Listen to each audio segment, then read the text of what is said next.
ምዕራፍ 46 ቤል ተዋረደ፣ ናባው ተሰባበረ። ጣዖቶቻቸው በእንስሳና በከብት ላይ ተጭነዋል። ሸክሞቻቸው ለደካማ እንስሳ ከባድ ጭነት ሆነዋል። ተጎነበሱ፣ በአንድነትም ተዋረዱ። ሸክሙን ለማዳን አልቻሉም፣ ራሳቸው ግን ተማረኩ። እናንተ ያዕቆብ ቤት ሆይ፣ የእስራኤልም ቤት ቅሬታ ሁሉ፣ ከሆድ ያነሣኋችሁ ከማኅፀንም የተሸከምኳችሁ ስሙኝ። እስከ ሽምግልና ድረስ እኔ ነኝ፣ እስከ ሽበትም ድረስ እሸከማችኋለሁ። እኔ ሰርቻለሁ፣ እኔም አነሳለሁ። እኔ እሸከማለሁ፣ እኔም አድናለሁ። በማን ትመስሉኛላችሁ?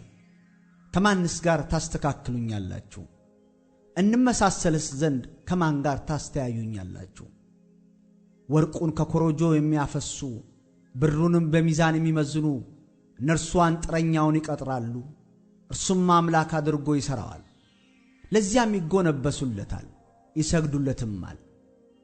በጫንቃቸው ላይ አንስተው ይሸከሙታል፣ በስፍራውም ያደርጉታል፣ በዚያም ይቆማል። ከስፍራውም ፈቀቅ አይልም። ሰውም ወደ እርሱ ቢጮህ አይሰማውም፣ ከመከራውም አያድነውም። ይህን አስቡና አልቅሱ፣ ተላላፊዎች ሆይ ንስሐ ግቡ፣ ልባችሁንም መልሱ። እኔ አምላክ ነኝና ሌላም የለምና የቀድሞውን የጥንቱን ነገር አስቡ። እኔ እግዚአብሔር ነኝ፣ እንደኔም ያለ ማንም የለም። በመጀመሪያ መጨረሻውን ከጥንትም ያልተደረገውን እነግራለሁ።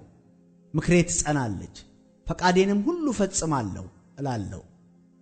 ከምሥራቅ ነጣቂ ወፍን ከሩቅም አገር ምክሬን የሚያደርገውን ሰው እጠራዋለሁ።